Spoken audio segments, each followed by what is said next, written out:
Hello, everyone. Welcome to my YouTube channel. If this is your first time tuning in, my name is Adrielle, and I am currently narrating a story of my life dating back from January 2016. In the previous episode, I narrated the month of July 2021, and in this episode, I will be narrating August 2021, which happened to be my birthday month. So here it goes. So it's August. I'm like, okay, Lord, this is my birthday month. I am turning 28 on the 5th. Please let this be the month that I get out of the wilderness. Because, y'all, I was just so tired. And then also, too, I no longer had the PUA. So it only made sense that my situation was going to change in the month of August, right? So for my birthday. My mom was flying to Atlanta, so I wouldn't be by myself, and I was really excited for that. August 3rd. August 3rd, I honestly don't remember what happened, but I'm looking at my notes and I wrote that I had a mental breakdown. And honestly, y'all, me having a mental breakdown, it really became a thing starting from starting from August all the way to the end of the year. Yeah. So from August to December, there will be times where yeah, I wouldn't be doing anything. I would just probably be sitting down and I would feel these darts in my mind. The next thing you know, I will just get very sad and I'll start crying. And looking back, y'all, I honestly believe it was a spirit of sadness or some type of spirit of depression coming to me. But all I know is that I would feel these darts in my mind and I couldn't understand it. So the darts started really happening in the beginning of August. So on this day, August 3rd, I just had a mental breakdown because these darts were in my mind and I just started breaking down. And I remember just being very sad about my situation and being very sad that I was I was basically poor. Also too, what I was dealing with at this time, I was dealing with thoughts of me unaliving myself.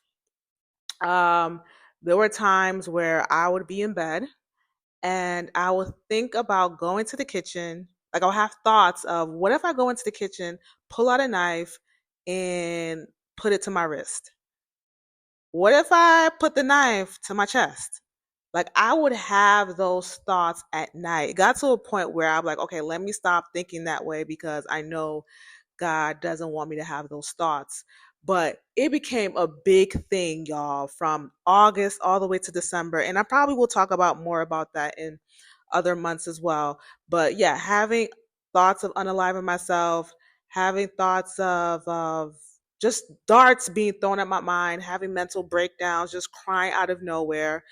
Also, too, I became very sensitive. I would see commercials of kids, little babies, and I'll just start crying. And I feel my dad's passing played a big part of me being very emotional at this time. So, me being very emotional, me being very sensitive to feelings was happening at this time. And me just having these mental breakdowns and having these darts being thrown at my mind was something that was really prevalent around this time. So that was happening, but y'all, I really tried to be optimistic because I know there was no way for me to continue the wilderness journey staying in sadness, staying in doubt, staying that way. So every day I'm like, okay, this could be a new day. Or every week, this could be a new week where I'm out of the wilderness. Or every month, I'm like, okay, this is a new month. I can be out of the wilderness. I just had to be very optimistic of what was happening because I honestly believed what God was doing in my life, y'all. I trust God. I just didn't understand what was going on. It made no sense to me at the time. So as that was going on, I'm trying to be optimistic. August 4th, my mom comes to Atlanta. She flies into town. I pick her up and I bring her to my apartment, y'all. She sees my apartment and she says, "Wow, this is really good. Like this is where you're living?" Now remember when she told me that she didn't want me staying there. I was like, Mom, didn't you not tell me that I should have, confided in you about me renting from Hidden Valley, that you didn't like that I was renting that apartment? She was like, you know what? Thank God you didn't listen to me. This is really good. Like, this is really nice. This is why it's so important, y'all, to listen to God as to what He's telling you. And later on, other people will understand the vision, okay? So, my mom, she's in town. The next day is my birthday, y'all, August 5th. I turned 28 years old. I'm like, oh my goodness, I am pushing 30. And I thought I would have been, meeting Brandon by now. But anyways, I'm 28. Hopefully 28 is a good year. So my mom took me out to eat and then we went to other places as well and we came back home. So I was very thankful that my mom, honestly, she took it upon herself to be with me because she didn't want me to be by myself on my birthday. And I'm so thankful that my mom did that. Um, August 6th, y'all. Okay, August 6th, that morning, I woke up with this burning desire to fast. I couldn't understand why, y'all, but it was burning inside of me that I need to go on a fast. Now, here's the thing with me, y'all. When I do stuff like that's of God, whether it's like praying or fasting, I don't necessarily like to do it with other people around because I feel like other people can be a distraction to me. So, I told myself that once my mom leaves, and she was gonna leave on the 7th. Yeah, she was gonna leave on the 7th, which was the next day. I said, once she leaves, I'm gonna embark on this fast. I don't know why God wants me to fast, but I'm gonna do it. So August 6th, actually that day I get a visit from Esther. She visited me and my mom, and then later on I went out to eat with my mom's and dad's friends in Atlanta. We went out to a restaurant to eat, and that was it. August 7th, my mom flies back to Jersey, and yeah, that was what happened. So August 8th. August 8th, that was a Sunday. The pastor from New Church that I was attending online, he wasn't around, but someone in the ministry was preaching that day. And y'all, what he was preaching was resonating with me. It basically kind of confirmed what I was feeling about the fast. Because in my mind, I'm like, should I fast? I was still going back and forth because typically when I do a fast, I always use that one thing that I kind of hold on to the most, which was social media. I'm always on my phone, y'all. And I feel like a lot of us are always on our phone. So staying away from social media is something that's like a sacrifice to me. And at that time, I'm like, if I stay away from social media, if I stay away from TV, entertainment, if I stay away from the internet, how am I gonna like apply for jobs? How am I gonna see if anyone is reaching out to me about a job? And in the service that day, I remember what that young preacher said in the sermon. He said, God can do more in 3 days than what you can do in a whole week or in a whole month. So give God your 3 days, like something like that. That God can do more with 3 days than what you can do in a week or a month. So give God, like give it over to God. And typically when I fast, y'all, I fast for 3 days. So I was like, you know what? I'm gonna go on that fast. So I'm like, I'm gonna start Monday. The fast is gonna be Monday, which was August 9th, Tuesday and Wednesday, and then I'll break it by the next day, by 12 a.m., right? So the start of the fast was August 9th.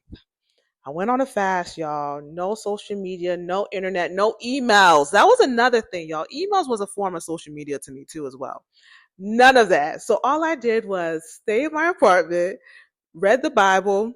The times I wasn't reading the Bible, I was cleaning, doing laundry.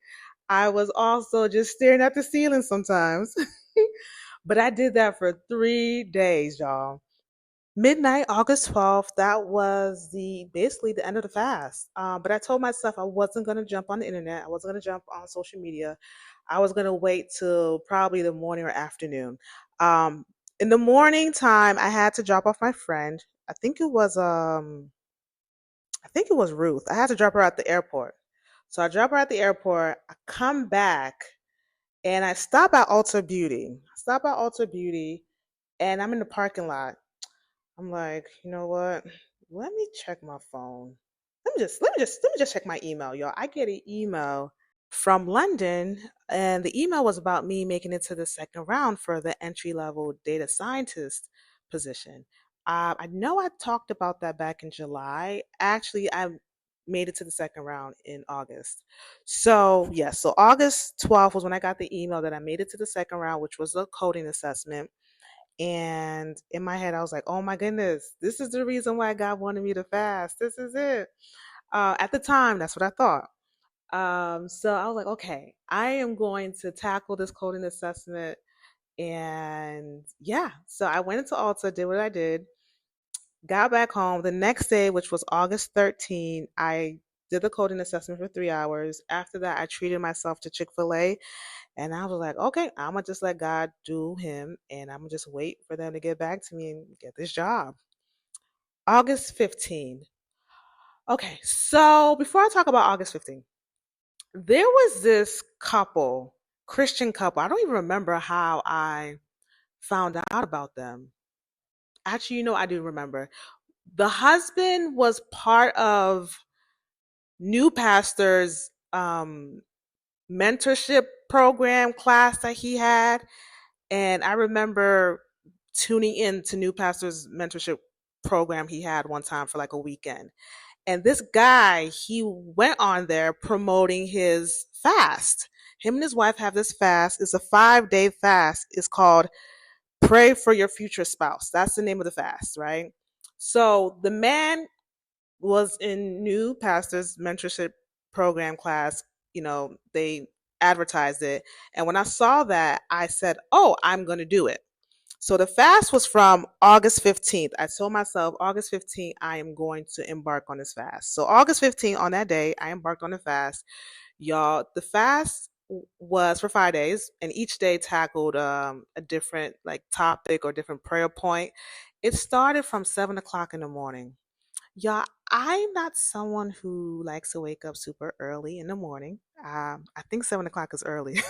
Like if I'm not working, I'm not waking up at 7 o'clock. So the day before, which was the 14th, I put my alarm on for 7 o'clock, actually 6:45, and I had to be on this prayer call. I think it was like a Zoom prayer call or something. But before the prayer call, they had this daily devotion that they wanted us to read, and they wanted us to read the devotion before the prayer call. So, like I said, I would wake up at 6:45. I would, read the daily devotion, and then by 6:55, 6:57 ish, I'll get into the Zoom call, and we would pray.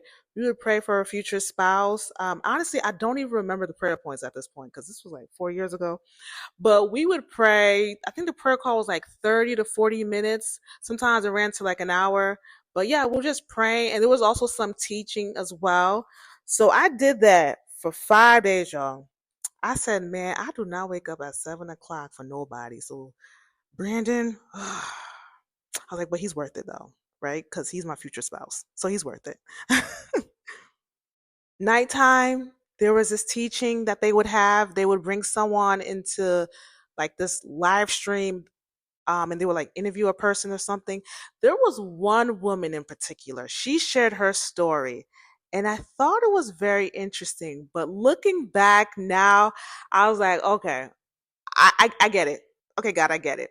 So there was this lady, she shared her story of how she was always like a bridesmaid, always a part of people's weddings, but she was never married. And she was in her 30s. She was in her early 30s. And it got to a point she was like, hey, God, like, what is my time going to happen? And God told her to set it aside, like, set marriage aside, like, let it go. And for it to just be him and her.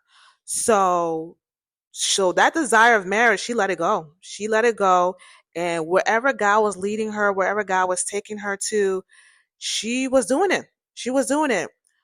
On her 38th birthday, so it was like for 4 years, from like 34 to 38, I believe. I think after she turned 38, God placed it upon her heart to call a particular man. Now, the man that God wanted her to call was a guy she had worked with on like a conference, a church conference or something. they had worked together, but that was about it. They didn't really know each other like that. Like they weren't friends, but they worked along each other with this conference one time. And I guess they exchanged numbers, but they never really were tight or friends like that. So God places upon her heart to call him, and she calls him just to check up on him. And then that's how they started talking. They became friends. I think they started dating and they got married. She got married, y'all. I think she said, what was it, like a week before she turned 40? Something like that.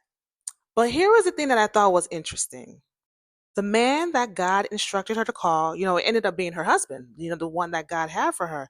What was interesting was throughout those 4 years that God told her to set marriage aside and let it go, that man was married, y'all. He was married. So when they asked him in the video, like, okay, if you were married before, what happened? He said the person he was married to, the person woke up one day and decided that they wanted a divorce. So what's interesting how for those 4 years, God was basically, leading and guiding her to the person who she was going to end up being with, but that person was with someone else.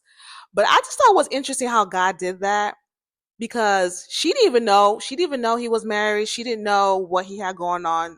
Like she said that they worked on a conference one time and that was about it. She didn't know what he had going on. But God made sure that his relationship with that girl was tight before he brought in the husband. And I just thought that was interesting because I thought that was what God was doing with me.